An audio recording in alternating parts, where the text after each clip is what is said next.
the station at 10 just to try and clear. Apparently, there's a change of command at 10 o'clock, and the guy at the gate, who's quite nice, just said, the young guy just said, look, don't speak to the one now, speak to the one at 10 o'clock. You might get somewhere with him. But obviously, I won't get anywhere because, the amount of pressure I can put on these compared to the amount of pressure David Rockefeller can put on these, it's slightly different. So I've got a feeling that my request to be left alone. But wait a minute, David Rockefeller doesn't exist.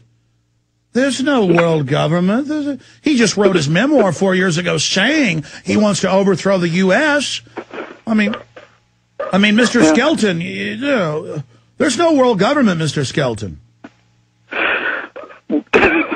Well, I kind of feel the tentacles of the world government tickling me on the back of my neck at the moment, and it's not a nice feeling. Well, what's wrong with them setting up a world government to carry out eugenics and a one-child policy and taxing you with carbon taxes to micromanage every facet of your life? I mean, what's wrong with them banning all your liberties?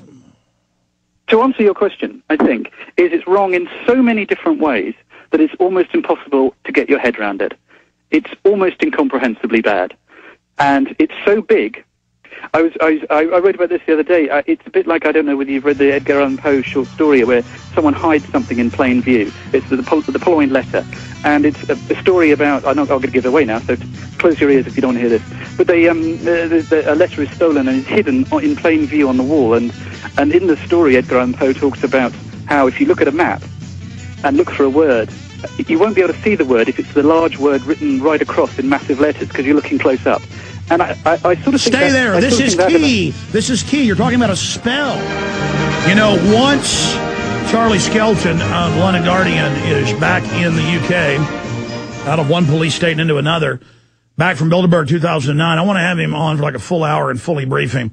And I really want to thank you, sir, for your courage and what you've done. And I don't want to say your transformation, but you've certainly now been baptized in the tyranny and know how real it is. And that's what I encourage listeners to do. Go out, as you said, become citizen activist media. You will run into tyranny and corruption everywhere.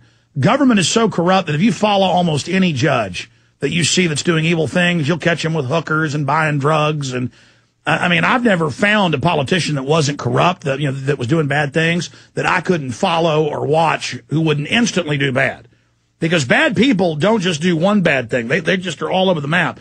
And if we start following them, videotaping them, going to city council meetings, hanging out in parking lots, following city council members as citizen media, it's unbelievable. You'll just immediately see evil. These people just run around continually engaged in wickedness, as the Bible says, and, going and covering global elitists, going and doing everything you're doing. I just want to commend you. And if the citizens start covering what government's doing and ferreting things out and looking at legislation, there's no way they can get away with this if we all just do a little bit. So, you're there walking around in Greece with secret police following you everywhere as the sun is now set. And I appreciate you coming on with this. Closing comments, sir, from you, Charlie Skelton, reporter for the London Guardian there at Bilderberg 2009. Oh, and you were finishing up your hidden in plain view analogy. Well, I'll just finish that. I'll finish that point and close off on that, which is that one of the problems with what you're engaged in, what anyone who's engaged in alternative thinking, one of the problems that faces them is, what do you pick? Even if you were to just pick one thing, for example, the lies concerning the Iraq War, or the taking over of genetic seed varieties by large corporations, any one of those things is enough to absolutely blow anyone's mind. And that's the trouble. It's so big. The problem is enormous. And I'm talking to myself here. I don't know what to do, but I guess one thing you can do is just simply pick something. Pick something and go, do you know what I'm going to do for the next 5 years? I'm going to be a bit interested in protecting seed varieties, or a bit interested in monitoring European legislation, or a bit interested in picking up politicians' lies about Iraq, or defense, or gaps in defense spending. One thing. I'm going to make it my thing. I don't know. Maybe that's an answer. I don't know what the answer is. There's lots of possible answers, but the question. Sir, you are saying exactly what I've instinctively said for over a decade, for 14 years now, is that absolutely be generalist. Everybody be involved in different things, different ideas.